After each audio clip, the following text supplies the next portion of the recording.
分。所以呢，在课堂上有问题有问必答哈。我如果说哈，考你，你们要怎么说？尽管考，试一次，考你。对。但是呢，要答题目的时候，请你右手勇敢的举起来，后学才会给你哦。还有，当你要去厕所或是要去喝后面的开水的时候，你不要告诉我，老师，我没去北侧，不要告诉我，将你的右手举起来，怎么样？食指比一，这是我们在读经班的游戏规则哦。我们一个读经班从8点上到9点半，学生呢要做任何动作都是静悄悄。如果后学现在在上课期间，小朋友要上课，他要怎么办？谁知道？刚刚后学教过了，刚刚谁有听进去的？来，只有哪一只？右手举起来，然后呢？好，这位来，这位老师来，今天你的升旗来，后面那位，后面的那位老师来。看，我刚刚比他了，我的11点钟方向来，走后面这位老师来，就是你，对，当然你举手举快了，来，怎么比？右手举起来，食指比一，这就是告诉我你要去上厕所。答对。那如果要抢答呢，就不要录出来了。对，所以呢，故事讲得正精彩，说不要告诉我，老师，我要上厕所，那就打断了之后，这个故事不知道怎么说下去，对不对？好，请坐下。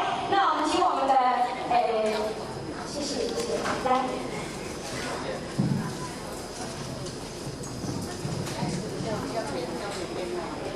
好，恭喜你得到我们今天的这不能是，这是下午谁来了？第一位，你好，好，现在怎么办？这个也是班级里面一下哈。其实，在上课的期间呢，一个孩子他能在40分钟的时间，他能定下来上20分钟的课程，说实在非常的简单。叫我们这个家长能静下来听都非常不容易了。刚刚我有说我叫什么名字，大声一点好不好？吴甜妹。你们怎么都知道？你要说后面都有哈。好，这是轻轻的告诉我，你们知道这是哪里的背面风景吗？哪里？大声一点，七星潭。请问七星潭是7个潭所组成的潭吗？不是，聪明。有机会，我儿子说特别交代妈妈要记得跟所有的伙伴们说，这个暑假要带我们全家来去花莲玩了。这是我儿子有交代，我今天真的有说出来了啊！花莲的好山好水，加上一个好人情啊！我非常喜欢去花莲。为什么这样说呢？所以我嫁到花莲，因为我是台东人了，道地的台东人啊，家住关山镇的电光里啊。那个地方呢，今天我有特别跟我们的连主任介绍了，好山好水好米呀，吃的那个米哦，我常常跟儿子说哦，走过了千山万水，还是家乡云最美；吃过了人间的山珍海味，还是做那个地熊汤啊。所以呢，关山池上米为什么这么好吃？因为它的水来自于中央山脉的什么？对，山泉水，零污染哦，透过了卑南溪，做了大郡，然后流到了每个乡间小道，到了每一户人家。所以呢，我真的好喜欢花莲，也很喜欢台东。可是我今天发现，我更喜欢我们台南的神岩山。当进来门口的时候，我一路从早上的明明闹钟定4点半，可是后学4点就起来了。然后呢，起来之后快点继续睡下去。可是呢，时钟跟闹钟跟我的脑筋都不配合，我还是继续睡下去。然后呢，就在往大武山上的时候，不小心中山林问我要不要吃啊？我们这几位坐在这个车上说不要吃，因为呢，刚刚路上一路都吃过来了哈。所以吃了粽子吃下去怎么了？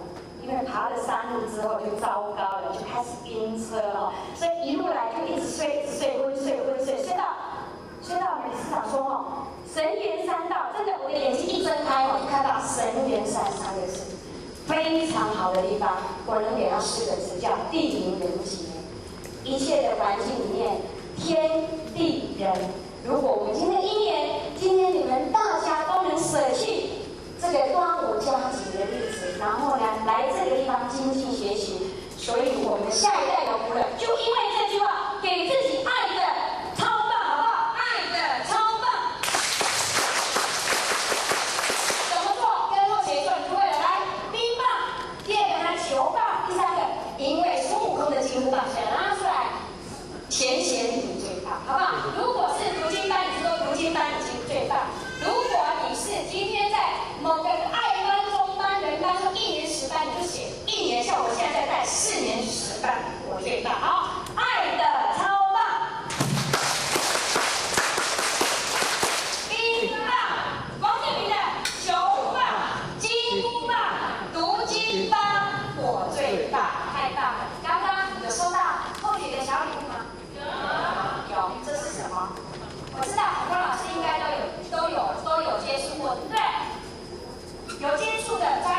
价无类，但是它后面加了4个字叫什么？因材施教。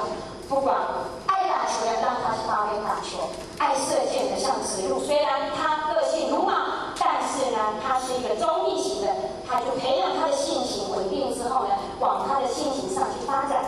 像颜维吾日三省吾身，好好往学问上发展。所以呢，真的我爱读经，我在13年前接触了王才贵一场的这个读经说明，这场说明呢，就是在我们花莲县的师范学院。他来讲课的时候呢，后学记得我是怀胎，另外一个呢是怀胎那位今天有跟我来，就在后面。那另外一位呢是大概1岁多哈，现在是读国2的这个宝贝哈。听了那一场课之后，后学呢13年来从无间断。哪一句话让后学这么震撼？第一个就是他讲到，如果我们今天对我们的小白花开了，小白花开了，小花一天天开了，这是在我们记得之前的国语课本里面，在国语的下学期出现的版面。如果现在我们孩子一直让孩子在背这个课文的话，将来呢，他的在整个国语能力的成长方面，他一定是某种的停顿。可是呢，在我们小的时候，能让他读经典之作，就是不会因为时间的改变，2000多年来，他至今还流传至今的经典之作的话，这个孩子将来一定是这样大才，是潜能无限的。所以呢，在王才贵教授在分享12季青年之后，更让后学震撼到现在，就是什么？读经百遍。刚刚我们的黄讲师讲的真的太好了。读经百遍，其义自现，时机成熟，怎么样？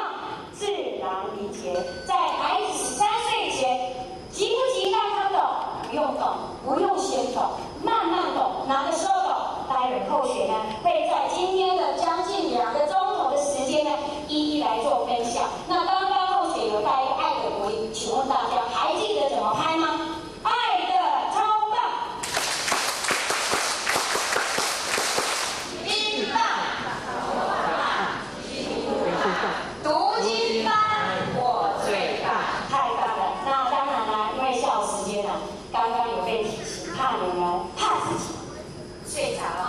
我喜欢你们，因为来到这里的人最幸福，所以你们幸福，我也跟着幸福。那我们大家一起来个爱的相见欢呢，很简单，就是我们数数字之后呢，一起拍手，1、2、3、4、5、6、7，今天真欢喜。2、2、3、4、5、6、7，怎么样？大家在一起。3、2、3、4、5、6、7，用心来学习。4、2、3、4、5、6、7，怎么样？因为我们都是好朋友，所以呢，我们都珍惜，这样可以吗？好，我们先来试试看，来，开始打起来啊！1、2、3、4、5、6、7，今天真欢喜。2、2、3、4、5、6、7，我们在一起。3、2、3、4、5、6、7，用心来学习。4、2、3、4、5、6、7，我们都珍惜，这样可以吗？可以，可是只有后学的声音，要大家一起来，好不好？这样才有默契呀！不然刚刚给你们卡片给讲的哟，这就是我钢琴啊！来，5、6、7、8，4、5、6、7，今天真欢喜。2、2、3、4、5、6、7，大家在一起。3、2、3、4、5、6、7，用心来学习。4、2、3、4、5、6、7，我们都珍惜。好，就教到这边，待会自己要慢慢去酝酿了哈，要把它写笔记起来。刚刚我们说过，今天是端午节，那是为了纪念哪一位诗人？请举手，不要全部打。好，我们这位同学举得很快。麦克风真的有限，请大声站起来，然后告诉我们大家好不好？7点答对了没有？掌声！哇，太棒了！所以呢，我们在课堂上可以借用很多的这个教案呢，也借用时节，母亲节的时候呢，借用母亲节的日子来做一个学生的带动。我们可以关于母亲节的由来啦，母亲节的歌曲啊，像游子吟啊，像一些关于母亲的歌曲。那碰到了端午节，甚至呢，端午节的由来，我们也可以在课堂上呢带给我们的小朋友哈。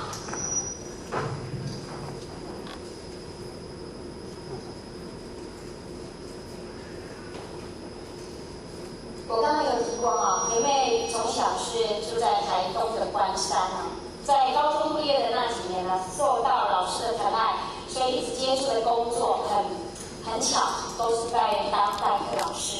那代课老师之里呢，也常常因为这样的因缘，就是到了老师介绍加入什么眷顾款的一个，那这个关键吗？这会很吵杂吗？不会哈。好，那就是到了聚国团这边呢来做学习。学习做什么？不是学习主持，也不是学习带团刊哈，是学习呢帮忙布置。像今天的会场，我相信这一段时间我们这边所有的工作团队一定非常要布置环境，要制作奖励。所以呢，繁复的工作就在那个地方学习了好几年。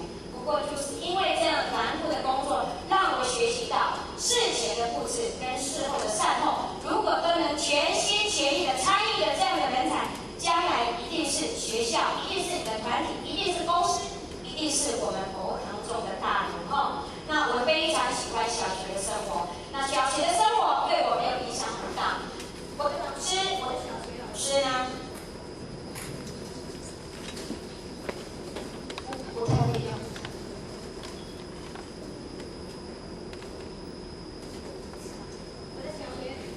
我的小学老师呢，就是在我国中2年级的时候走掉了。但是他的这一辈子，因为我的小学老师要教我6年，他给我一句名言哦，我真的时时记在心里。也不是老师给我名言，是老师给我的启示。我也告诉我的孩子，常常这样告诉他们：老师是父母一辈子的恩人哦，那是孩子一辈子的贵人。不管我没有批评他，不管是你有缘的老师，或是你比较没有缘分的老师，都要感恩，因为这都有因缘的。所以呢，非常感谢老师，贵人一个是恩人，所以我们不能对老师好一点吗？我们去上王才贵的课，刚刚真的要打破大家说啊，真的好严肃，大家为什么要起立敬礼？我们现在在学校的课堂不用起立敬礼，但是呢，后学进到国小小朋友对老师的关系，老师的要求我虽然是一个志工妈妈，我进到教室，这些学生班长因为喊起立敬礼，然后甜甜妈妈早，然后坐下。下课的时候，班长也喊起立敬礼，谢谢甜甜妈妈。如果不 OK 这个不整齐老师会叫你重来一次。这老师棒不棒？棒！给他们一个爱的意思好不好？棒好，一声就好，一次拍，一次预备，棒！你们真棒，你的默契，才刚刚到现在就配合的这么好，你们太优秀了。所以呢，那王才贵教授，我们汉王讲师也曾经上过他的课，震撼教育。他的每一堂课，不管是哪一位教授，有名跟没有名的，有名的老师、有名的讲师，一律都要怎么样？起立敬礼。王老师好，一样要起立敬礼。我们现在孩子为什么越来越没有所谓的我们所谓的家教身教？就是因为呢，我们这些做父母的常常到处呱呱叫，包括后学在内因为身教言教没有做好，就会到处呱呱叫，不然很烦躁。你哪来怎样？你怎么乱跑我们常常就发脾气了。所以你要身教言教所以我们才会到处怎样呱呱叫所以呢，在这个小学的过程里面，我相信在我们一辈子的过程里面，孩子的童年是让我们印象最深刻的。难忘的一草一木呢，都有你我的足迹。那后学呢的纲要，我们的纲要跟后学做的简报呢，会有一点点落差那所以呢，我会简报档这边，那我们的讲义这个部分也是有不谋合的地方，那我们就是请大家老师们做参考。所以在孩子成长的过程当中，老师与我就是亲师生的合作。那在我的讲义里面有提到，那么我们的孩子跟老师间的默契，我昨天这个孩子呢6年级的毕业典礼，那国中这一位呢班亲会，听说国中很少在开班亲会，那这老师很勤快开班亲会。听我儿子回来告诉我，因为我两边很为难，没有去参与他说回来之后告诉我说，昨天老师在这班亲会被家长喷的这样骂一直骂。我说真的，哎呀，就是妈妈没有去，没有办法帮他解围呀。我说怎么问题这么难？他说因为主席要辅导课，老师要求说不只是上半天，下午要上。那这个家长就很生气的说，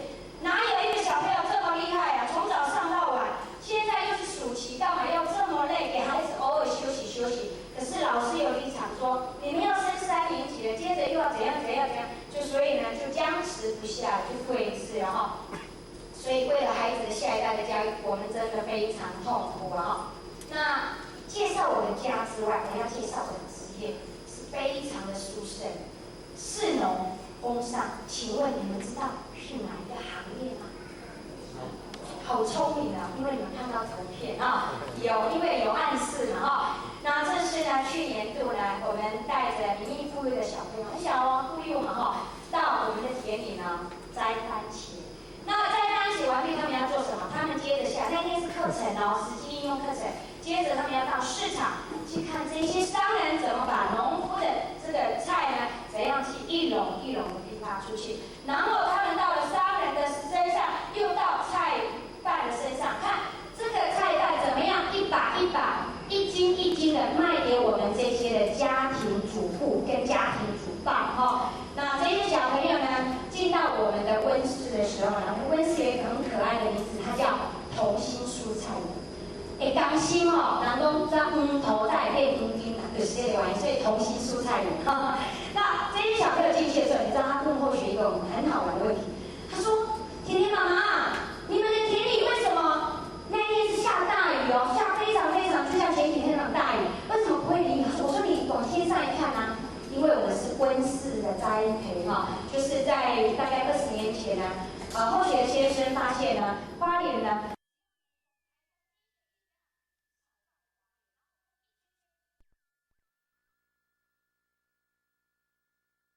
南投都没有事情，对不对？可见中央山脉真的是一座很好的靠山了哈。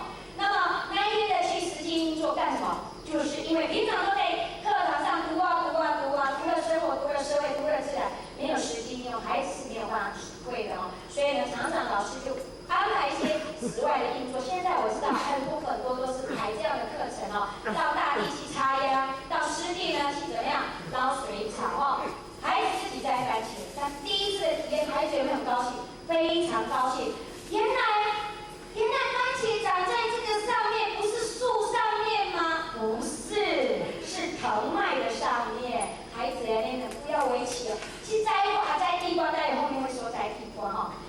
那在这个过程里面呢，我们就可以跟孩子讲啊，要摘东西以前呢，我们跟孩子说要尊重生命。要跟这个番茄说，我都用了下一个指令了哈，因为我们会在学校呢大概运作5年吧，教这些小朋友种菜。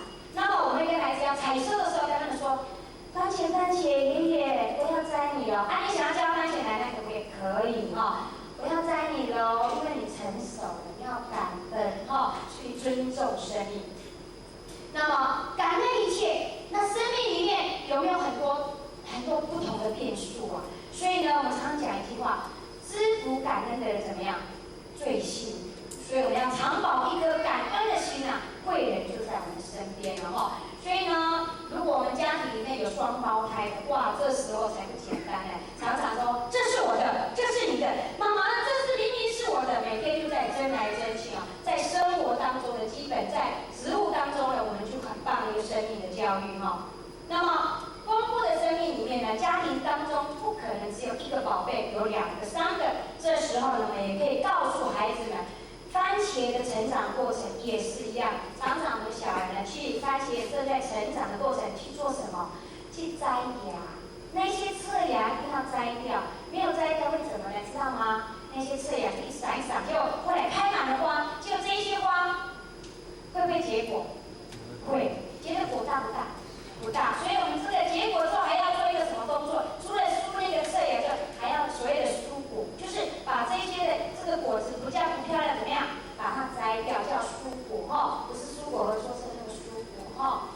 那精彩的生命，那当然呢也要有丰富的生命。这丰富的生命呢，我相信不是只有在学校的课堂里面，在校外的活动，在生活的日常当中，谁要去陪伴？父母要去陪伴。父母要去营造是非常重要，而不是丢弃补习班，这是非常重要的哈。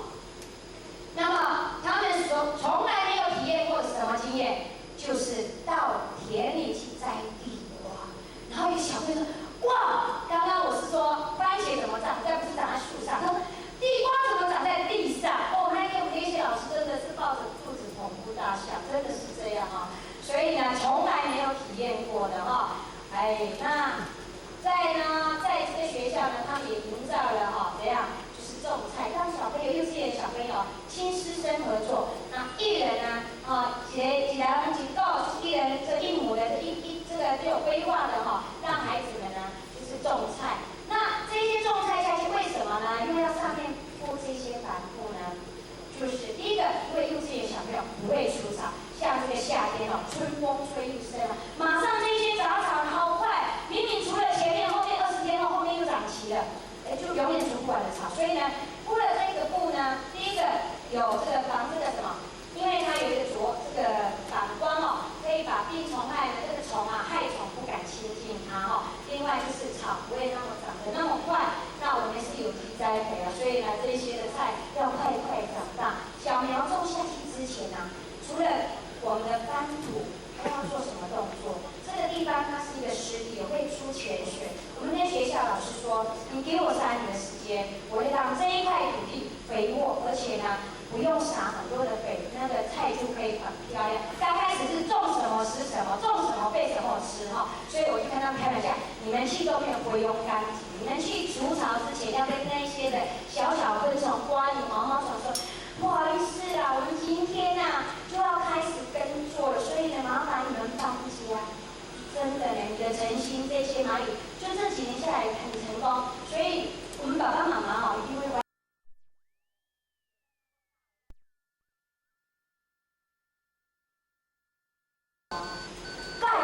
卡丢嘛，这就是这个，所以我过来我拜我有变好人我有领小礼物所以他有人家说口说好话，心想好事，身想好意。好，小苗种下去，所以地基要做要放一些有机肥。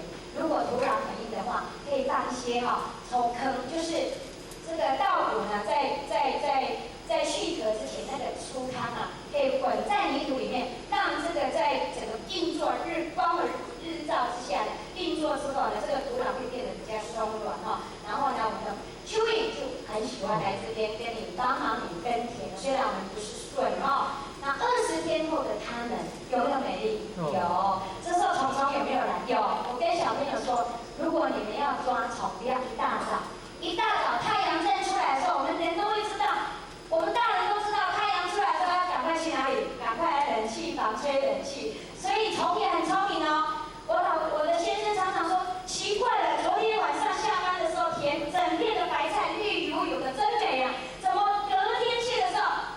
那些白菜，每一个白菜的上面都怎样？都是洞孔好恐怖！你知道这些虫有一天我们真的不敢相信，半夜拿着手电筒去照，都是夜盗虫。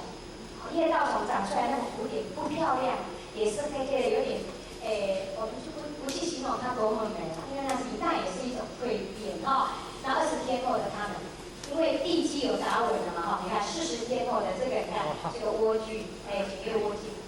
结实累累的草莓我们的草莓每次都来不及摘，都被那个黑头吃掉。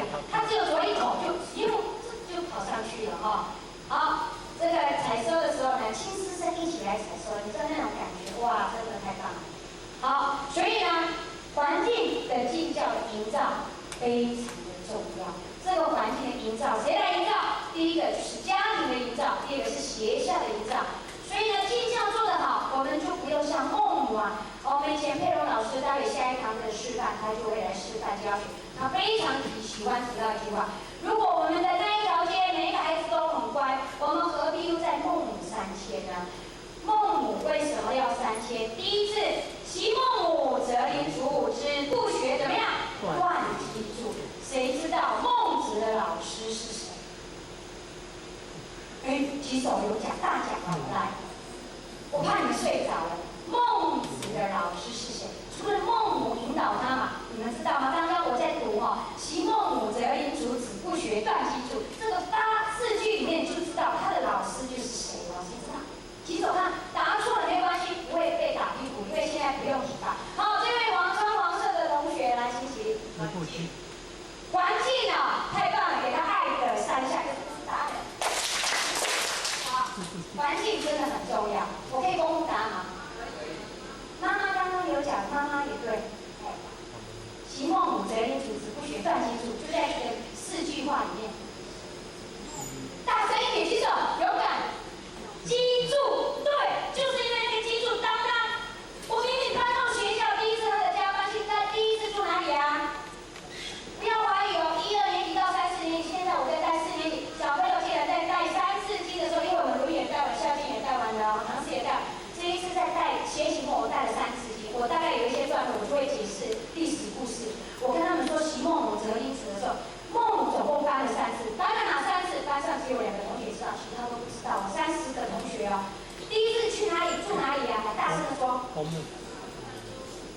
因为公墓。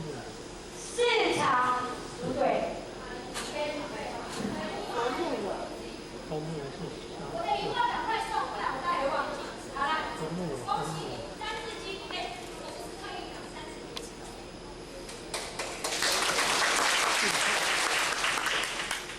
第一次，他的家是住在坟墓的旁边，所以呢，只要人家公公猜呀，那种香啊，那八音的出去，他也跟着裤头塞，然后去抓小虫虫，就在那边塞，也跟着埋起来，也跟着人家这样拜拜的仪式在那边拜。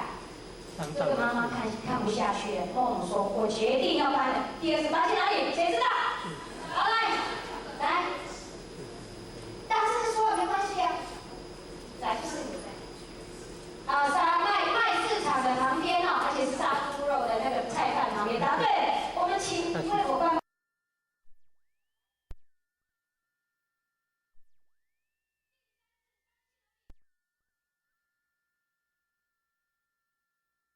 怎么办？那不好意思，再给他们爱的2次，好棒，2次讲爱2次，超棒哈！对，第3次就是搬到学校旁边，因为呢，孩子呢真的是请教，你给他学什么，他就学什么；你给他学不好听的话，他马上呢就记到他的记忆袋里面去了。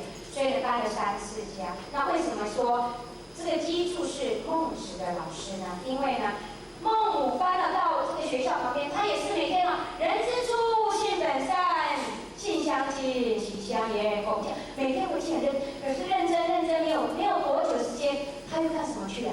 就跟着朋友就又去旁边再玩了。所以这一天孟母非常生气说：“既然你这么不认真的读书，我真的非常生气，我也不用那么认真的再来吃这个鸡柱，我就把这个鸡柱给他剪了。就这么一剪，好哎。”就从此呢，孟子呢就这样，你看成名了，所以称为什么？养生，对，就是这样。可是我们家没有记住，很可惜。好，那所以呢，敬教很重要。我们要怎样影响一个环境哦？所以营造那个气氛。如果我们家不是图书馆，没有关系，常常带孩子去图书馆。那我们家进门绝对不要说堆积如山的东西啊，找不到一条路可以回家哦，那也很糟糕。所以呢，家的右边、左边呢，这是杨浩秀这个教授讲的。当躺下去或者坐下去，左边、右边拿着就是圣贤书，孔子，孟子，那也要不成圣成贤都很难哦。好，那我们来谈谈呢，这个孩子在一个人的一辈子呢，他有一个4阶段的一个历程啊，人生的一个教育。第一个就是幼儿养性，优美人格的奠定。那第2个阶段是同门养正，圣贤智慧的陶冶。第3个阶段是少年养志，理想抱负的鼓舞。第4个阶段是成年养德，生命的涵养。王阳明曾经讲过一句话，就是一个人没有办法自怡立志的话，没有办法成就大事。所以立志真的非常重要。那我们的孔老夫子有讲到，在为学的为政篇的第2章这边呢，有提到。子曰：“吾十有5而志于学，30而立，40而怎样？50。知天命。60。顺。70。从心所欲不逾矩。那么吾十有5而志于学，他15岁就至于学什么？学大学之道。大学之道这里面的涵养是什么？他在幼年的时候呢，在10几岁的时候，他跟着这个。隔壁附近呢，就是有一个宗庙常常在初一15就会有怎样，就是有祭拜这个宗庙的仪式。他每次就站在这个宗庙的旁边呢，庙室后面呢，就去偷看这个大臣们怎么拜拜。有一天是下着倾盆大雨，孔子的妈妈找不到孔子，非常的紧张，说孔子跑到哪里去？一看他呢，这等了老半天之后呢，大半天之后，孔子回来了，全身湿湿的，他就责备的说：“你套领导是去多位？没有了，我刚刚因为今天是几号嘛，所以那个庙师那边就有煮豆的仪式所以我去那边学习。孔老夫子连这样的天气，刮风下雨的天气，从来都没有间断过，所以他今天能在。”我们整个孔老夫子的圣学能源源不断传至到今啊，就是因为这个原因。然后，本原则，以人性的发展整个历程来讲哦，第一个教育呢就是教育的时机。那所谓时机呢，就是它的发展历程。发展历程里面是什么？就是它的时间的历程哦，一个生命的时间中的发展。那么生命的前期，我们要供给后期所有的养分的依据，那就叫基础。所以刚刚后学为什么要放这个？就是一个小苗的成长过程里面，它要把这个苗，这个检验窝器呢，要变成很漂亮之前呢，它必须经过翻土，它的地基要施一些底肥，就是有机肥，让它后期供给后期的养分哦。所以呢，打定了地基，将来就顺理成章，水到渠成。如果基础没有打好，将来怎么样？事倍功半，自然一去不复返。错过了任何时机呢，怎么样？就不可能再回来了。那么扎根教育的重要性啊，人类的大脑发展在这个期间呢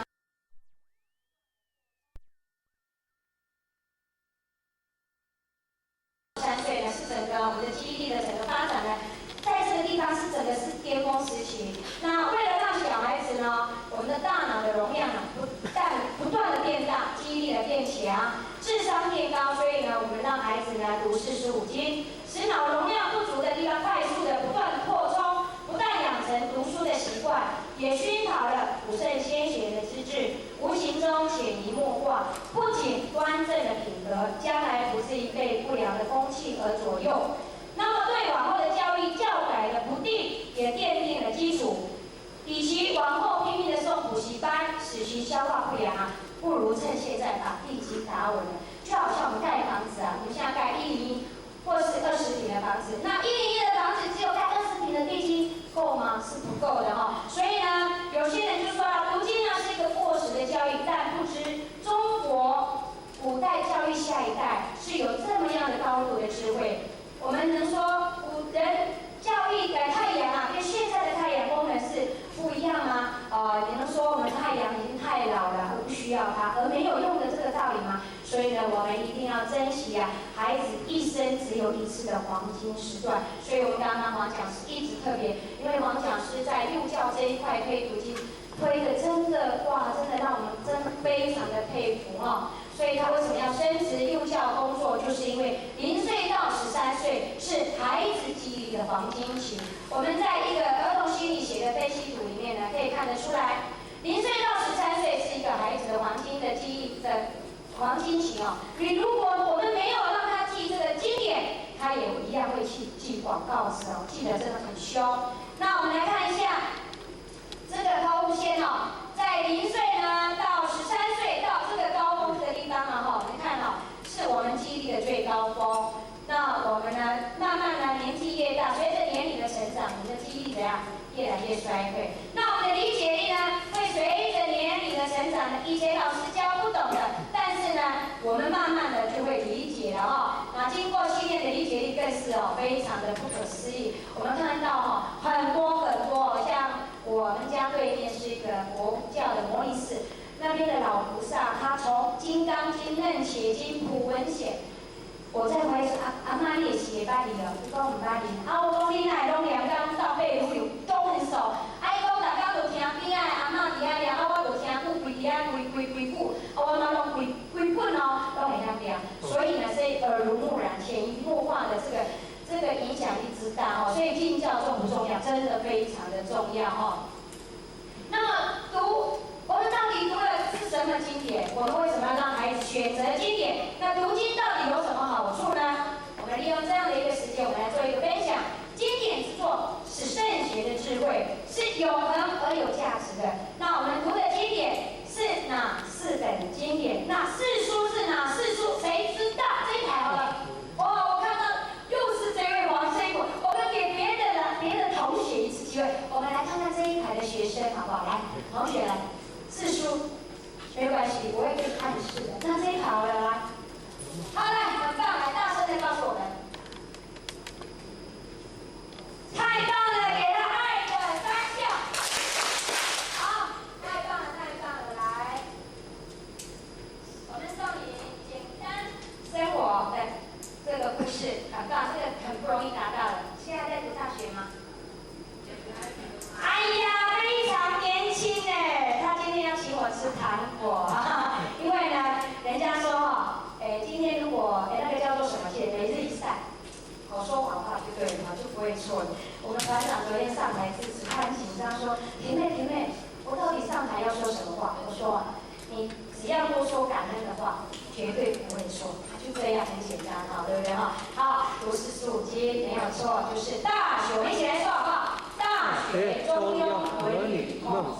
样怀疑我们小学6年来，我们的国1小朋友不知道很正常，国2小2不知道也正常，有时到小3、小4、小5、小6还不知道四书五经就不行了。四书就是大学、中庸、国语、孟子。那么五经是哪5经？我们一起来说好不好？礼记、春秋、诗经、易经、书经。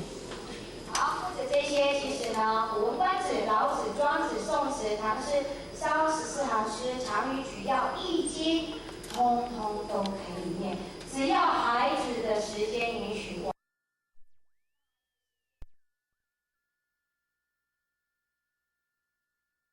饭前，早上起来刷牙，提早一点，不要想起床的时候才起来哦。那时间安排很重要，饭前读经，就是在我们上学前让他读个《国语》《孟子》，非常的好。或许的小朋友也都这样去做，真的效果是极大哦。那么我们接着下来呢，来欣赏一个影片，就是人类的脑。为什么我们一直强调读经的重要？读经对我们的孩子的扎根教育，对孩子的潜能开发，真的这么重要吗？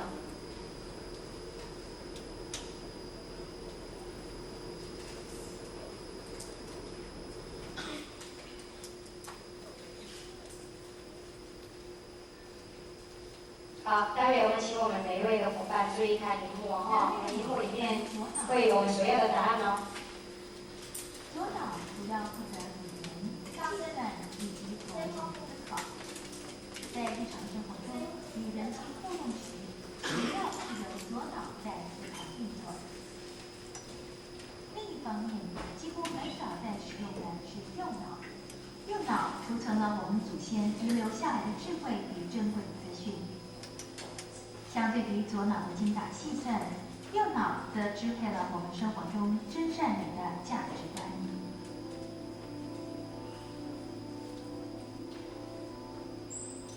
自生命诞生以来，经过几十亿年而生存下来的人类，有许多经验累积而成的资讯储存在于人类的右脑当中。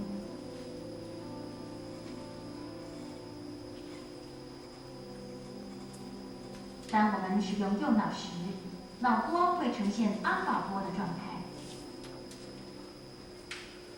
对于我们的想法全部被物质化这个事实，人们把好，刚刚有没有看到重点？请问所有的我们的我们的老师们有没有看到？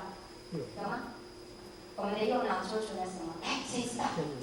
哇，来，这位本社的这个伙伴，好，举手就好，来，大声说。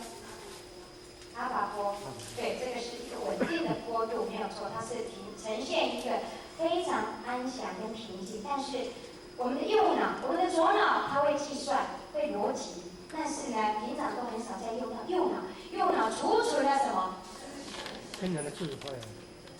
真善美的价值，真善美的价值观哦，它前面太快了，前面一个重点，很重要的重点哦。智慧跟什么？先人的什么？智慧。的智慧跟对，还有遗留下来的资讯，太棒了！来，我们的这位工作伙伴了，哇，太棒了！来，这是唐五代诗，哇，恭喜你！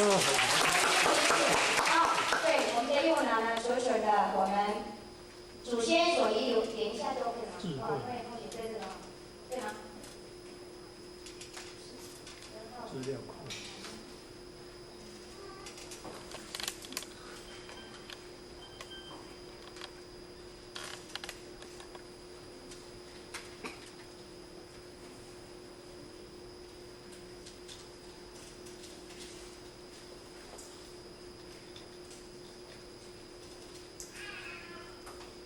所以呢，我们的右脑呢，储存了我们的先人的智慧留下来的资讯哦，这是非常重要的。所以我们要透过读经来将我们右脑储存的大量先人的智慧来将它酝酿出来。那么儿童读经理论呢，这林柱雄博士呢，他写了非常多有关于儿童心理学、关于读经对孩子的影响呢，写了非常多的论文。那或许呢，把它截录下来呢，就是读经的好处就是脑力的开发及潜能的训练。那全脑开发左右脑的平衡，右脑呢因为拥有比左脑多少100万倍的记忆能量，这是非常重要，就像我们的低潮一样哦。那么读经后的过程呢，脑波会呈现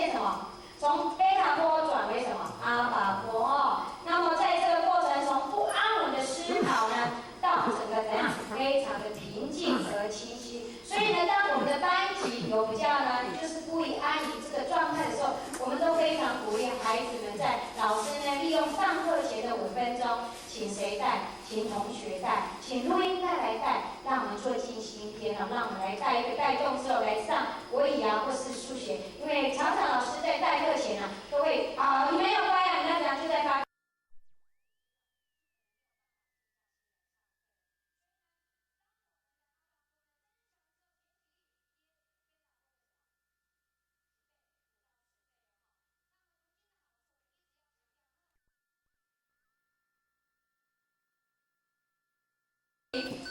这个阿法波状态呢，可以这样增强脑力的开发，包括怎么样？我们一起来说：记忆力、专注力、理解力、品格力、创造力。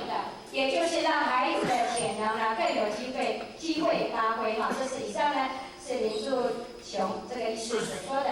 那么后学更体会呢，大学里面讲到的就是定、静、安、律、德。因为呢，在读经的过程，让孩子心定，然后呢，神静，会心神如果静，一个孩子如果在一个课堂上没有办法专心下来听课，即便我们再补习、也都没有用。但是一个孩子如果能在课堂上，老师上课的课程，他几乎都能听进去，也能做笔记的话，回去几乎复习一下，我相信他的功课应该也不会差到哪里去，而且更要大量的鼓励读经之余要阅读课外读物，这是非常重要的哈。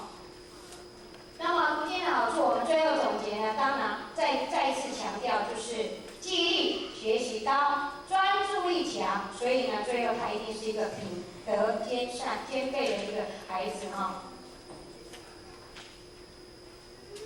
那么学校呢推动读经呢，它有什么好处？因为或许常常在学校就是做一个读经的分享，所以或许有马上做一个总结，就是说学校推动读经的好处，第一个就是拉近城乡的差距哈。那这城乡差距真的会差很多，比如说常常人说花莲跟台北，那花莲市跟我们的富里跟我们的新城的原住民乡，它有没有差？有差。但是呢，推动把国语文程度推动起来之后呢，其实它的差距并就是不会差很大哦。那么第二个是增广国学启蒙，第三个就是品德棒、礼貌佳，第四个就是团体的共识力增强。当一个团体的共识力增强，就像我们今天的团队，整个坐在这边的整个凝聚力，让或许感觉到这个磁场是非常的大。所以呢，你们是最优秀的，就因为这么优秀，给自己爱的鼓励，好不好？爱的鼓励。那么很多人都问，那这么读经这么好，到底是几岁开始来读经？读经最好的时机是哪个时候？当然是不是只有国小1年级，还不够早，幼稚园还不够早，那个时候黄才贵教授说的0岁，那么0岁还不够，就是像在座的，如果是未婚男女是最棒的。那如果来不及的没有关系，我们再继续，因为或许就生了3个，就是做实验，然后要真的很认真的去生啊。好，那么多的经典到底要哪里入手呢？第一个。我们希望呢，王才贵教授也是提到，从《论语》它里面谈到的就是扎根就是从我们的人性本性，因为呢，一个人的本性从人之初性本善。那外国人说，《论语》是中国的经典。那我们要改变我们的命运，要从哪里改变？如果今天的命运将来世间，我就姓吴，我将来吴家了。这个命运好像没有办法改变，没有办法改变前世今生。那运途这个又好难，因为这台车开在人生的道路，谁能掌握？错字旁自己能掌握，所以运在哪里？运在自己嘛。那风水呢？一命二运三风水，风水也不能改变，怎么办？所以改变什么？积德，真的要多布施啊！常跟孩子说，日行一善，所以班上到处都可以做积德的机会。怎么知道吗？怎么积德？我们都跟孩子说捡福气。今天每天捡5个福气的，登记1个正字。福气是什么？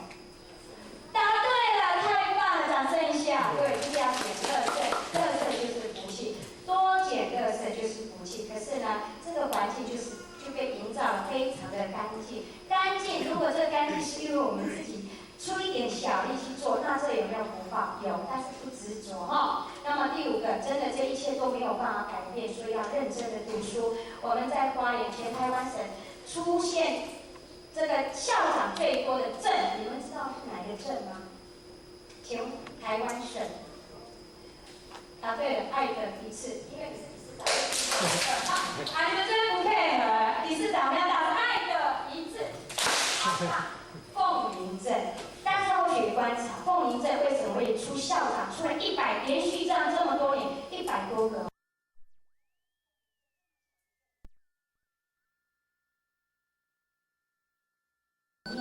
孔子的那个不是庙，是孔子的那个宗祠小小间啊，所以他们每天进校门呢，都要跟这个叫做什么？小小的宗祠一起攻才能进去啊。所以呢，但是重要的原因呢，我就跟他们分享，跟学校老师分享说，因为以前的时代，像我们这个农村时代，叫农村，虽然后学也是40好几是农村时代来，兄弟姐妹生的很多，那么爸爸妈妈没有时间照顾人，3餐都没有办法温饱，老大照顾老二，老二照顾老三，照顾老四，这样一直照顾下去，来，通通都去放学回家都去哪里？都去田里工作。那么不爱念书的那一个不爱种田的那一个爸爸妈妈就下指令，好歹你就给我考上师范学院，不然你就给我种田。那么不爱种田就会怎么样？认真工作，就是这个原因啊，所以每个人都做校长去的嘛。所以呢，大家都不想去工作，就去读，因为以前的师范学院怎样，不用钱，然后出来实习之后过一阵子就可以正式老师，是真的是这样所以呢，以前的时代真的也有这个好处。那么，像我们现在花莲县呢，积极比较推动的说实在，在金光法师他也很推动落实的是的《弟子规》，那我们也做了一个分析说，应该是这样想。为什么他要去推动《弟子规》的原因，就是因为一个孩子从整个性情的改变，从心到习惯，习惯会影响一个孩子的态度，那么态度会影响到什么？他的一个品格，品格就影响人生。那么《弟子规》里面讲到都什么？出屁股，反屁面，居有常，对，事虽小，口上为，非常的好。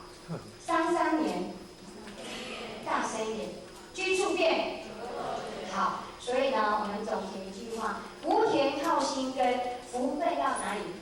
由心生我们要教育孩子要从小扎根，从小打地基，从小把这个地基打稳了，一辈子我们就再也不用替他烦恼，因为孩子就像一根什么竹子，这个时间非常多的竹笋可以吃了，端午时节那么竹笋当它慢慢长高的时候，如果它已经到了15岁的时候，已经弯这么弯，脾气暴躁，都已经常常都要跟别的朋友去打网咖，你再跟他说不行，从今以后不行，每天待在家里，可以吗？孩子会听话了吗？15岁以后不可能。所以呢，要从小就慢慢帮他呢雕塑一个环境，营造一个环境，让他好在这个环境当中耳濡目染那要孩子好，功课好，成绩好，还不如引导孩子怎样懂事孝顺。懂事孝顺的孩子，自然功课好，将来呢会知道感恩跟谦让跟回馈。所以呢，刘兆玄呢，这个我们的前行政院长，他去到了台大的这个毕业典礼，说了一句话：你们不要像这个椰子树，一路上只顾自己往上长，不会把树荫给别人照耀。我们要教育孩子，下一代的教育，不要栽培成为大才之后，出国留学之后，娶了外国的美国新娘之后，我们老夫老妻就在台湾等着，盼着他回来。所以我们要让孩子知道感恩、谦让跟回馈，这是目前社会教育应该要落实、要去做的一件大事情。那要从哪里去落实？从我们的读经教育落实让孩子知道自觉、自学、自立，这是非常不简单的。但是我们像我们在很多的这个学校的教育，在建中的教育，我们甚至在我们的佛光山的整个教育，甚至在我们现在一贯道的整个教育里面提到的，就是让孩子在小时候就能自觉。我今天做了这个事情，虽然我们不能像颜慧在5日3省吾身，但是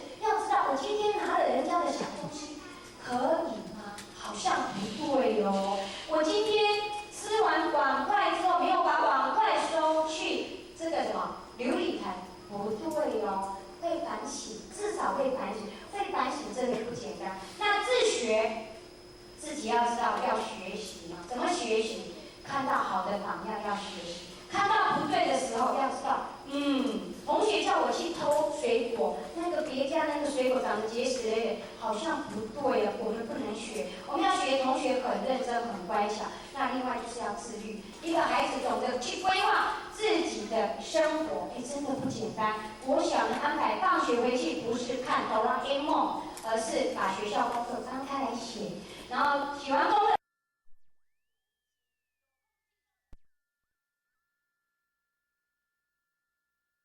这样子哈，不是吹牛的，是真的哈。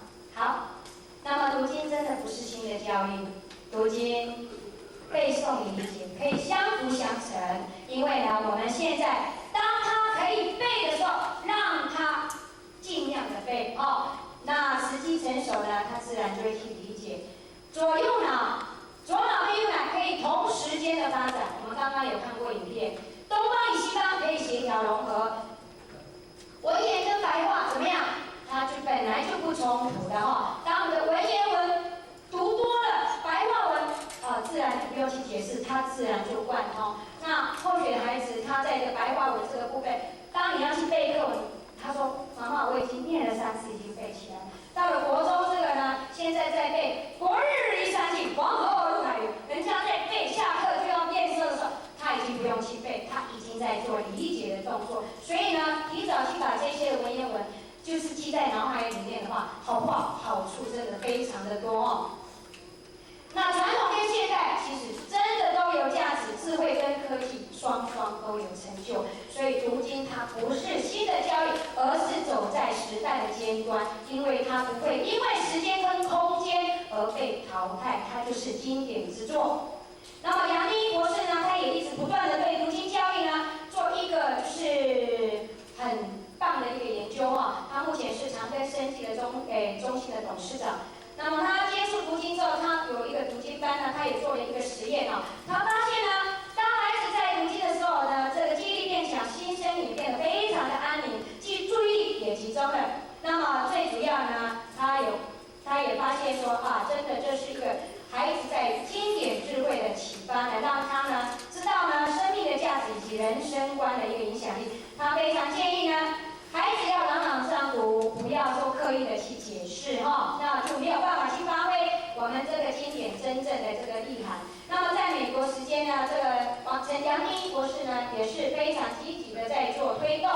他非常鼓励台湾的小朋友呢，当然一定要朗读我们的《论语》《老子》等等他强调他在做这个他的论文非常的长后学就做了一些节录。那第一个进来的小朋友呢，陆陆续续进来小朋友，第一个要朗读像我们后学我们在读经班8点上课，那么7点50分的小朋友刚开始来盖一个奖励章，帮忙排桌椅，我们不要把桌椅都排好了。现在孩子为什么太安逸？因为我们都帮他做得太好。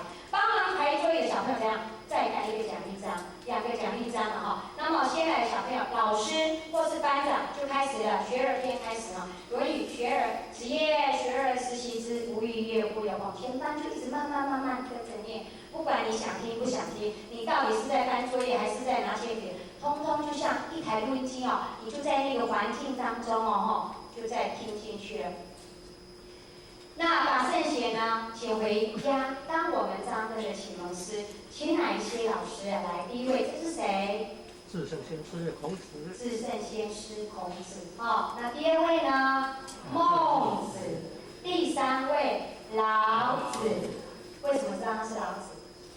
因为这里之前我们都好聪明而且6、7岁我们都知道去，因为我们有去看典故，对不对？好聪明。老子又称为什么？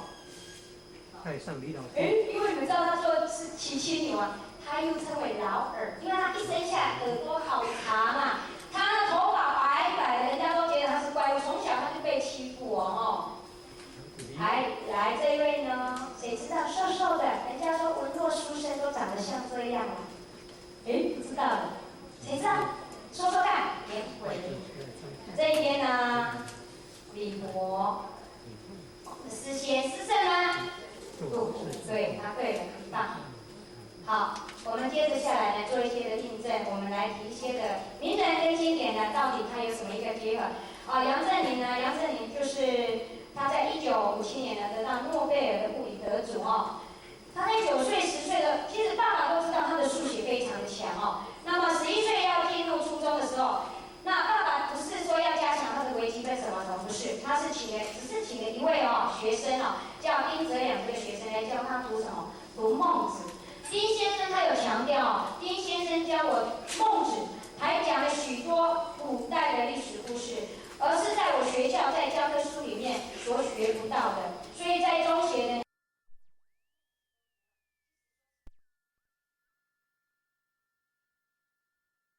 有提到全国读经会考这些榜首他们把那些经本50几本的经典全部都倒背如流，后学真的非常的佩服，因为后学也非常的努力的念孩子也非常的努力的读到现在孟子还念得不是很完整那名人经典第二呢，比尔盖茨我们都知道他是谁啊？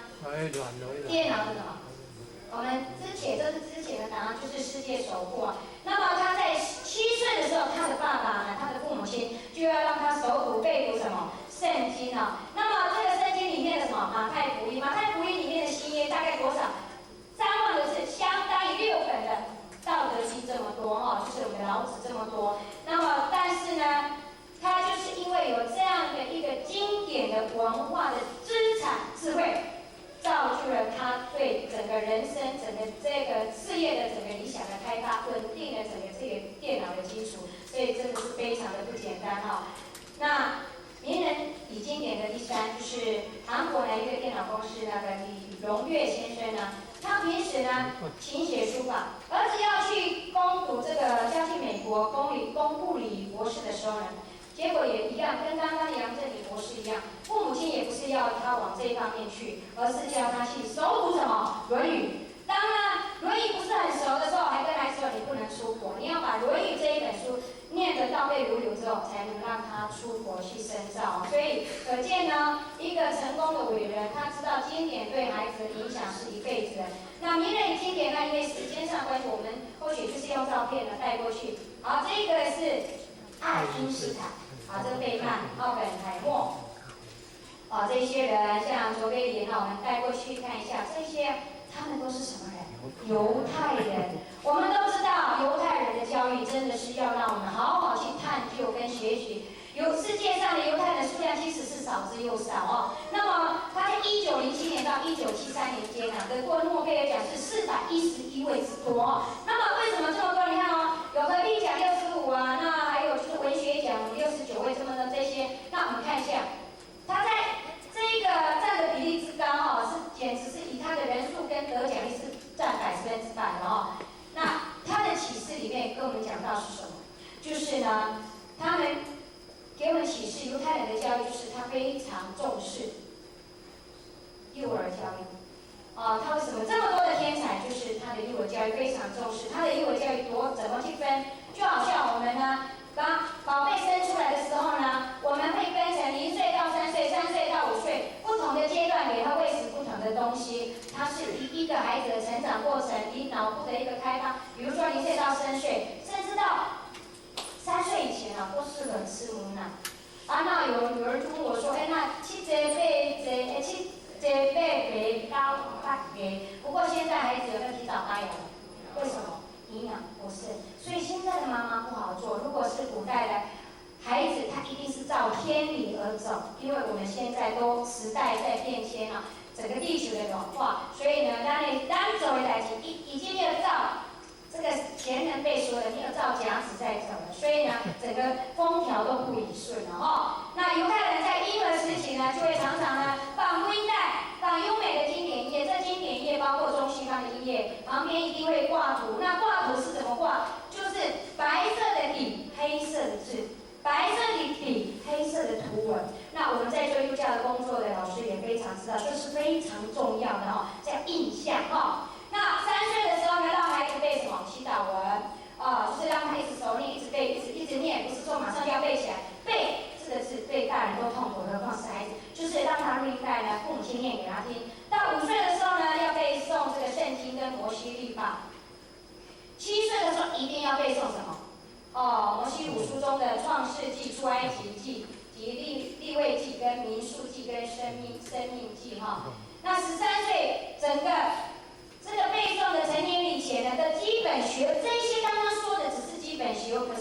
是一等。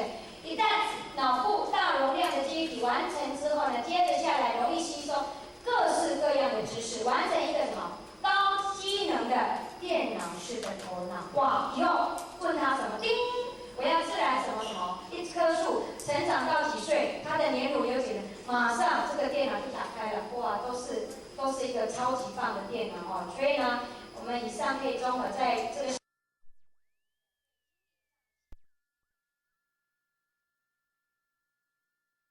是出生于两汉时期的文学及史学家哦。那他最棒的一个典作，这个名著是什么？《史记》。那司马迁呢，其实呢，在幼年时期啊，他就已经把这个他们家的藏书，爸爸呢的藏书呢，就已经都翻透了，而且背诵到他的脑海里面，所以他才能把这一部经典呢，《史记》呢，从历史的故事写得这么的完整。那李博呢，称为诗仙，唐朝文学家。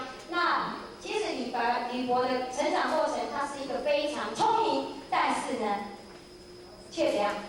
却不是很稳定的一个少年，因为他呢很会偷懒，因为就是太聪明了。所以呢，听说啊，太白金星啊变成一个老太婆，在河边怎么样？拿一根非常粗的怎么样？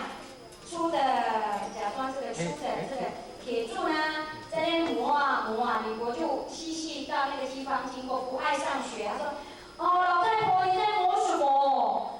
磨这个粗这个啊，你在磨什么？”他说：“没有哦，我把它磨成一根针，将来可以来绣花。”说这一根这么粗这么长，怎么可能啊？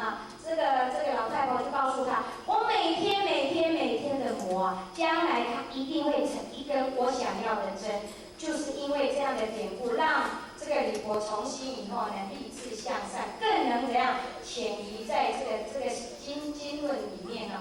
那么李博的这个典故呢，我们都知道叫铁柱成针哦。那另外呢，司马光在历史典故里面很有名的什么故事啊？谁知道？哎呦，又是这位同学们呢，快我们摄影师我看到了，算你举手。打破水缸救小朋友。来，掌声鼓励好不好？我们请我们的夫人演唱太棒了啦！我们送一本这个，我们送这个好了，《三字经》一样是CD啊，我们请我们的夫人也帮我们送过去。对，打破水缸，不要怀疑啊，司马光啊，在小时候他的头脑并不是非常的灵活，他是非常的迟钝，但是就是因为不是很聪明，所以呢，他鼓励自己。当同学老师说“哔”下课了，没有以前用哨子，我这次我赶紧告白，下课了，通通都出去了，只有他还在教室里面背“床前明月光，是地上霜”。因为老师说待会下课的时候，放学回家要验收嘛，同学都背会，只有他背不会，所以呢，他就留下时间这样背，念。他呢，经过了一段时间呢。他还不止这样，他呢还给自己呢，在这个少年时期呢，刻了一个枕头啊。这个枕头在历史上也非常有名，叫警枕，警惕的警，枕头。这个枕头是用木头刻的，然后告诉自己，他现在呢，闹钟也没有闹钟，以前有姑姑吗？姑姑好像不听话，就是规定自己大概几斤以前要起来读书，可是怕自己睡过头，所以刻了这个枕头，警枕，告诉自己，哎呦，一下惊醒就开始念书。那么他花了多久的时间呢？写了这一本呢《资治通鉴》，花了19年的时间，写了16场1362年的这个历史的故事，所以呢编成了《资治通鉴》。所以一个孩子他的资治聪慧是要我们父母亲、要老师、要环境、要社会，慢慢的去营造这样的气氛，才能产生一个大才哦。那范仲淹也是一样，他是北宋时期，他在我们的历史里面留下了一个很棒的文章啊，在《岳阳楼记》里面讲到什么？讲了一句很棒的名言，叫什么？先天下优而优后天下对，所以呢，这些名人呢，其实呢，在他们的成长历程里面呢，不是说一世成名，也不是就是说这个时候呢，他就是有成就了。范仲淹在读书的过程里面，他非常的辛苦。所以他有一个典故，他把粥煮成了冬天呢放给他冷，冷了一碗粥就拿来喝完就好。他不是哦，他把粥怎么样？一碗过来，化成了好几等份。中餐就吃这一块，晚餐就吃一块。隔壁的富有的人家哦，每天告诉他我要送丰盛的个餐点来给你。范仲淹告诉他：妹，言外不用，我吃这些就够。请问够吗？不够。为什么他不敢用这个富人家的餐？谁知道？因为呢，他吃了这个富人的餐之后，他怕呢，他就此太安逸了，就没有向上学习的心，所以呢，断计划州在历史上也是非常有名。断计划州哈。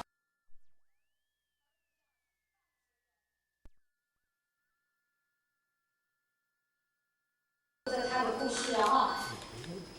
那所以呢，我们在这个最后的呢，接着过来呢，或许会慢慢也说到读经的它的好处。到后面我们要提醒的就是把握0岁到13岁记忆力黄金的时段，那更是品格扎根重要的阶段。一颗种子种下去，它需要阳光，它需要水，它需要空气，更需要父母的赏识力，还有一颗满满的什么？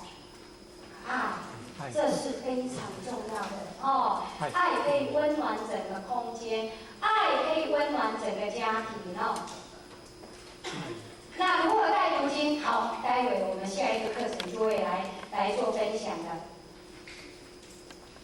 那读经的应用呢？近期篇就是晨光时间，老师开朝会；弹性上课时间，上课前的5分钟。那落实什么？亲师生的联络簿。那或许带的班级一定会告诉老师，我今天上的唐诗第1章感喻，我就写在黑板上。那老师会抄在联络簿，请老师上面后面写备注，念5遍。家长要签名啊。那孩子有没有念？老师没有看到，可是签名谁签名啊？家长背书。孩子有没有认真念？家长要负责。孩子成长过程待在学校甚至6个钟头，可是待在家里时间超过6个钟头，所以教育的失败能怪说老师的失败吗？不行哦，我们父母亲要负很大的责任哦。那读经有没有禁忌？有，大人都觉得很难，难在哪里？不要说背，要说什么？念，请跟我念，小朋友请跟我念哦。多念啊，读经100遍啊，其义自现，时机成熟，自然理解哦。这是王台贵教授所讲的12字经言，我们所有的老师家长一定要把它记在心里哦。那最后呢，我们在读经里面有一些俏皮话，我们来看一看啊，我们一起来念好不好？来，老年人要读经，人生智慧才会结晶，还可以活化脑筋，远离什么痴呆心。中年人要读经，才会慈悲怜悯心，做事才不会昧良心。好像真的有道理哦。年轻人要读经，才不会狂飙发神经；少年要读经，从小就会怎样发菩提心，才不会动歪脑筋。小朋友要读经，为什么？小时候就有好脑筋，才不会怎样鬼灵精。真的很有道理，而且都有压力，不错哦。那最后的结论呢，就是陪伴孩子成长，所以身修家齐。不要告诉孩子快点去写功课、读书，自己再看8点档的人生。好，这样就哇，现在好像不是做人生，我也不知道做什么，因为或许没有在看连续剧。哦，我知道了，最近我知道了，后宫佳丽，对，忘记了，好，不说了。好，用一颗真诚的心感动我的孩子，孩子要你的真诚哦。你去帮我，你帮我拿双拖鞋，跟你看刚说来，你去拿一双拖鞋，有没有差？有，要柔软一点哦。有时候身上真的要柔软一点哦。那不可忽视同侪的力量哦，把孩子教好，听说将来我们老的时候会怎么样？会很幸福，因为他知道感恩回馈哈。宁可每天移宫移山哦，也不要孩子一辈子的抱怨如山哦。那么我们呢，要看一下影片，就是同侪为什么是力量那么大呢？我们很多人都说我们要看读经，在家里读就可以了，不用去读经班，也不用去学校。那么为什么这么重要呢？我们来欣赏一下这个影片。那我们来看雁行，一个燕子它要从候鸟飞到台湾，它需要飞好久好几千里的这个行程哈。好，我们看一下，没有一只野雁怎么样？升得高。如果它只是用自己的翅膀飞行，这样后面的伙伴们看得到吗？对哦。然后当一个燕子展开翅膀拍打碎，会造成燕子呢立刻跟着整个鸟群怎么样抬高？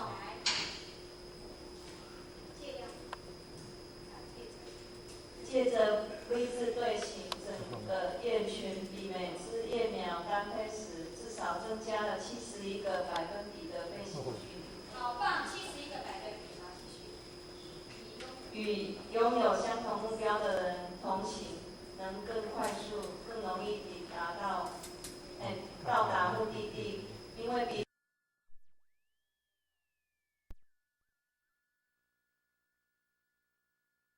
对时，他立刻感到独自飞行时迟缓、拖拉与吃力，所以很快又回到队形中，继续利用前一只鸟所造成的不利。如果我们拥有像野雁一样的感觉，我们会留在队里，跟那些走同一条路又在前面领路的人在一起，愿意接受他人的协助，也愿意协助他人，是成功与否的必要条件。因此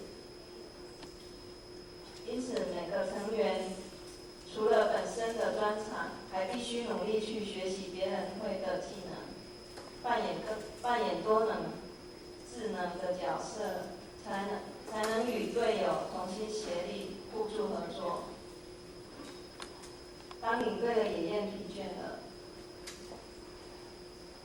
它会轮流退到侧翼，另一只野雁则接替飞在队形的最前端。轮流从事繁重的工作是合理的，轮流担任与共享领导权是必要及明智的。对人或对南非的野雁都一样。leader 并不是固定不变的，因此每个成员都必须准备好有一天担任 leader 的职务。飞行在后的野雁会利用叫声鼓励前面的同伴来保持整体的速度，继续前进。当我们在后面叫喊时，传达什么样的讯息？我们必须确定的是，我们从背后传来的是鼓励的声音，而不是嘘声。批评让我们调整步伐，鼓励更能让大家往前迈进。我们一定要彼此鼓励加油。当有一只雁生病或受伤时，其他两只会由队伍飞下来协助保护它，直到它康复或死亡为止。然后他们自己组成队伍开始飞行，努力去追赶上原来的雁群。如果我们一直站在同伴的身边，彼此支持，彼此陪伴，如果我们相互包容，接受彼此的不同，如果我们真的明白友谊的价值，如果我们真的是心神合一的团队，那么我们的生活就会更单纯而快乐，可以一起面对各种挑战。哇，好棒哦，谢谢！哇，非常好，我们的福基协会花莲福基协会的纪念袋只能送给我们这位曹老师，掌声鼓励一下，谢谢，谢谢。好，非常的好哈，就是所以呢，团队的不可忽视呢，整个，这个滑鼠。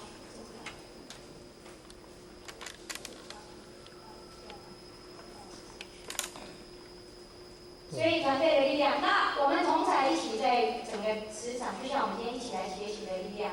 所以一个野雁在单飞跟群体飞可以增加多少的百分比的速度？谁知道？看看有认真看呢？来换这位好，换这位伙伴来。好，71个百分比，太棒了！来，我们一样呢，我们送给我们这位伙伴来，不好意思啦，技巧卡，恭喜你，要认真上课，71个百分比哈。好，最后的结论呢，还是一样会，来帮我想。所以呢，在王成一会整个教育里面呢，哈，我们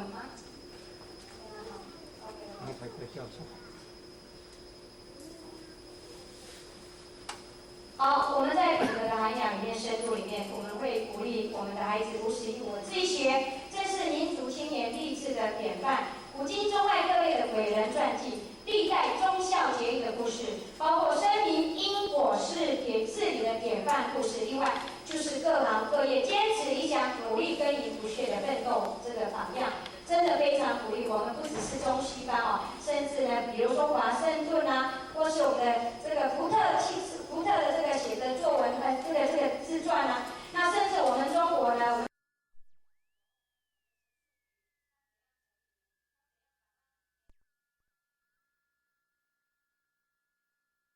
20块打天下，或许很喜欢的葛汉先生到处去玩的时候，到哪个地方不是只有买东西哦，会把那本书也买回去给孩子看。那去年的过年呢，我的愿望是到高雄呢，去五宝村的面包店去走一走。到了面包店已经是晚上9点多，一进面包店好大间哦，奈我姐啊，面包拢无，只有角落看到就是好几盒的那个什么凤梨酥啊，一盒上面标价300多块。先生问我买不买？买啊，当然买。我们坐车从开车开到那个饭店坐从美丽岛那个捷运坐那个捷运到了那个点哦，要花100多块，又坐那个计程车坐到五宝村的面包店，又花100多块，当然要买。那看到它架上有一本书，要不要买？当然要买。柔软成就不凡，一定要买。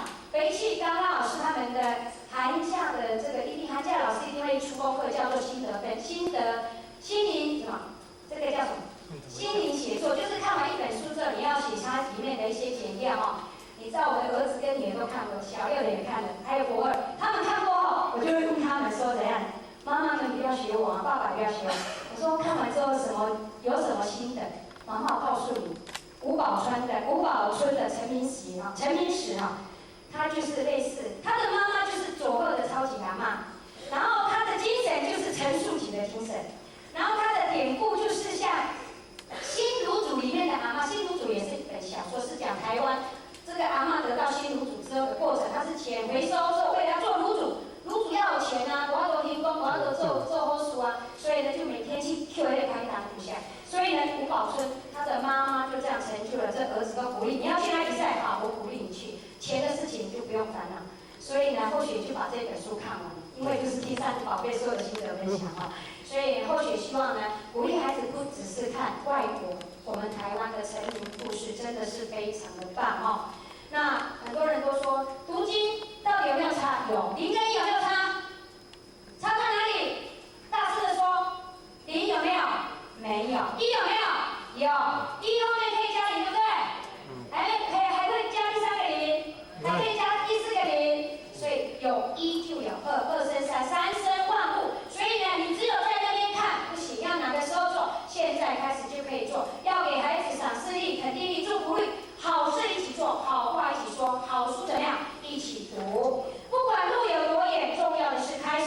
孩子的黄金时段0岁到13岁是不可能重来，所以我们一定要好好的陪伴他哦。那么接着下来呢，一些影片让我们所有的伙伴们来欣赏。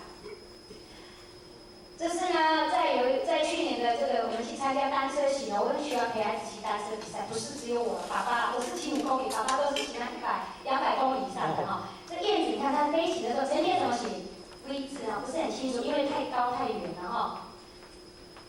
那亲子读经有什么好处？孩子小，我们父母亲陪伴在旁边哦。回去孩子会念的，爸爸妈妈也会念，所以全国读经会考就是可以一起去考，就像我们黄讲师一样这么厉害，对不对哈？好，哇，好棒哦！这个小朋友这么小就会参加读经会考哦，很小，大概应该是3岁多吧哈，4岁，这个是4岁。那我们最小的考生呢，这个是大概那时候应该2岁吧哈，他会念这个《弟子规》《礼令大同篇》，还有《道之宗旨》。这么小也去读经吗？真的，他们去干嘛？你知道吗？每天去跑马拉松。现在我们一般就差不多100多个这样哦，亲师生哦这样上课。啊，这些小朋友在做什么呢？这个是跟大家分享哦，这个大概应该是5年前，他们现在都是大班的，他们都在教室跑马拉松，真的。啊，你觉得这些家长有没有包容性？有，我都跟家长说，如果今天来读经班不用收钱，夏天可以吹冷气。那这些孩子如果稍有影响，请大家要成全，要圆满。这个就是做福报的机会哈。那我们这个小朋友现在在读经班了，已经国小1年级了。从小爬楼梯的爸爸妈妈他有哥哥，可是这个弟弟特别的顽皮他每天去学校去读经班做什么？爬楼梯，爬来爬去。可是有一天你不要怀疑麦克风递给他，人之初他会接性本善，性相近，习相远，真的好恐怖，就是这样。后学爱上了读经那这个小朋友在参加，刚刚那个小朋友参加第3届读经会考，背了好多经。这个3届这个不是全国的，是我们花莲县的读经会考。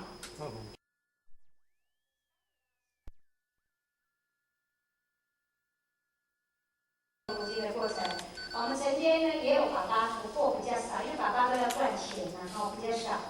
那也有有比较有这是甜甜妈妈跟大家介绍一下。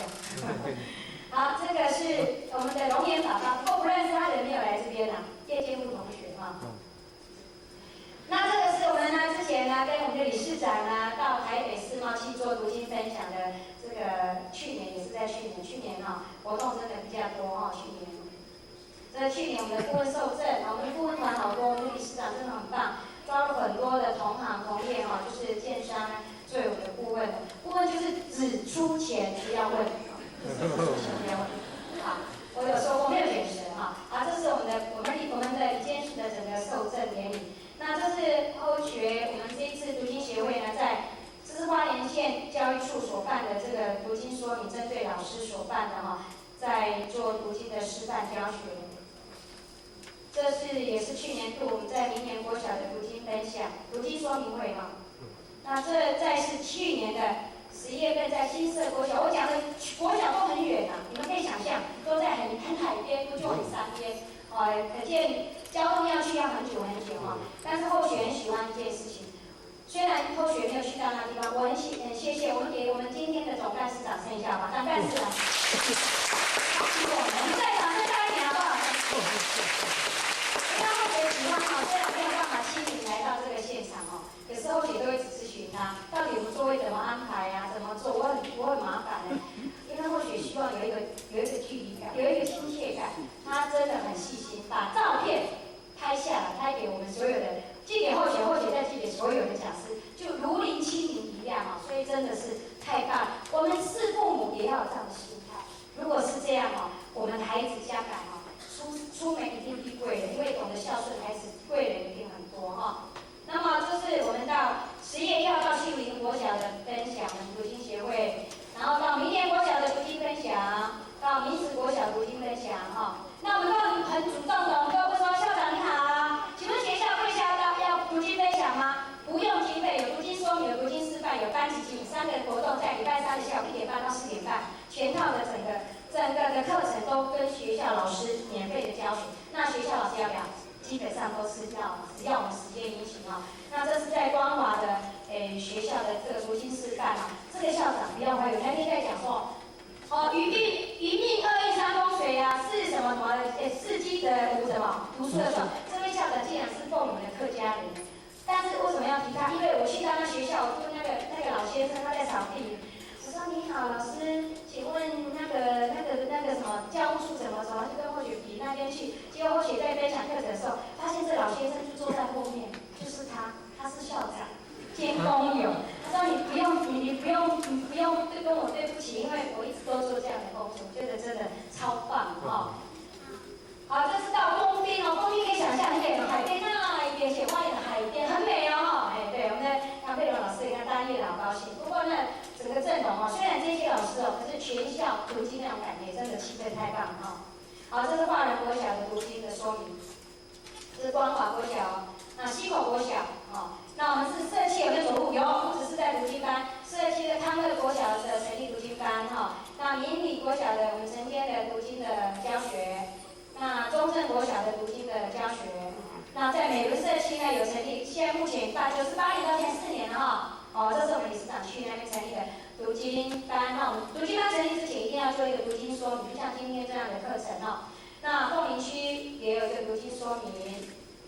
那我们大屿国小呢，这个大屿国小来强调一下，97年做读经说明之后，持续到现在，这个全校读经不退转，而且读经没有减班次，而且呢，我们的读经会考每年到现在办了第7届至少到去年第2届老师不管换谁，哪一个老师，每天5点哦要读经会考，因为我们8点就要入场，所以他在大理国小必须要在5点就集合，包游览车来到花莲读经会考，到现在持续都没有间断。虽然全校只有60几个学生哦，然后有原住民、客家，还有客家，还有闽南人，是大龙鲁的哦。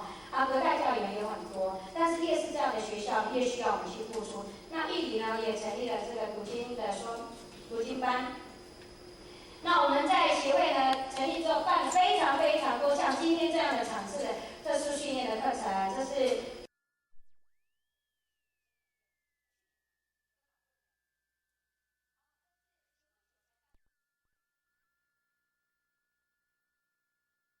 手干事业过去做那个练习。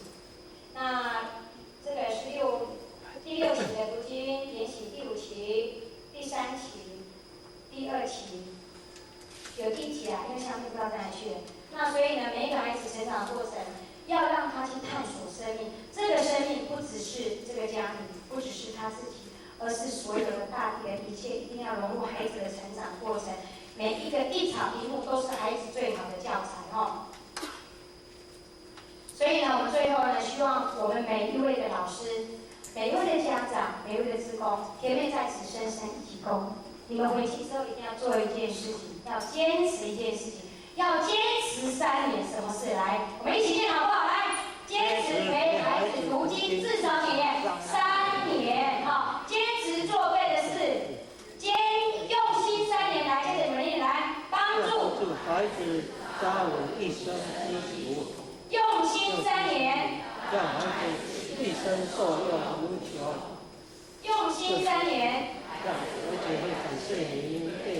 用心3年，不要操心。好的开始。是成功的爱。太棒了！所以洪兰教授讲了一句名言：孩子的胎教每一个都不一样，胎教时机也不一样。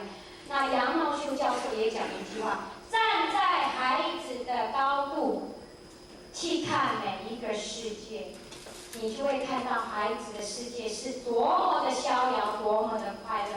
希望孩子是在我们的陪伴，是在我们满满的爱，一路陪他成长。这个孩子将来在国家、在社会一定是非常好的人才，因为国家真的需要我们这样的人才，也更需要每一位老师回去到我们的岗位之后呢，用心的去把它好好的扎根去发挥。时间真的过得很快，甜妹只能说来到这边是一个幸福。为什么？因为这是一个点，孩子从这个点、这个面、这个线延伸出去的一棵树、一颗苹果、几颗种子、2颗种子。可是，一颗种子种下去，一棵苹果树会长出多少的苹果？我们知道不知道？不知道。所以这一颗种子，我们要好好的跟它酝酿。在哪个时候酝酿？就是我们的扎根教育，在0岁到13岁的过程里面，好好把经典，好的经典，我们的经典45经，要好好把它真的趁这个时间把它扎根进去哈。最后呢，祝福我们所有的伙伴身体健康，然后呢幸福美满，家和万事圆，出去都应好人缘，好不好？好，最后感恩，谢谢。有副学长的地方呢，希望我们理事长在明天的课程提供，谢谢。好，我们感谢我们讲师的慈悲哈，大众请起。好，感谢我们讲师慈悲，请到一鞠躬，到一鞠躬啊，我们热烈掌声。请坐下，各位志工们哈，我们几件事情耽误大家报告一下哈。第一个就是我们晚上有一个座谈会，我们讲师都是远从花莲过来的讲师所以他们晚上会住在这边。如果您晚上8点有空的话，可以一起跟他们面对面来做一个座谈针对我们读经方面推动方面有什么问题的话，讲师都会一一为我们解答。